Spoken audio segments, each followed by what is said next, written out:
Naalala nyo ba yung bridge na bumagsak sa time ni Digong, no? Wala pang ilang buwan, eto na naman yung Bolyards sa NAIA. Kung naalala nyo, di ba, nung kumakailan lang may aksidente na nangyari doon, yung SUV, no, dumiretso doon at nagasaan nga yung bata. May namatay nga na 4 years old ata yung bata na yun, diba? So nakakalungkot yung pangyayari.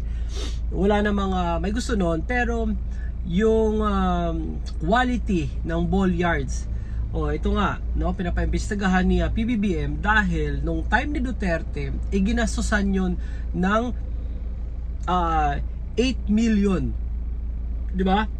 8 million. So bakit ganon ka dali na mabangga, na matumba, na matanggal?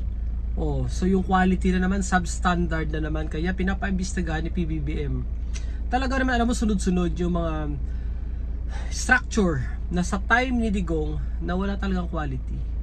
Walang quality, low quality, no? So kung low quality, saan napunta ang pera ng taong bayan?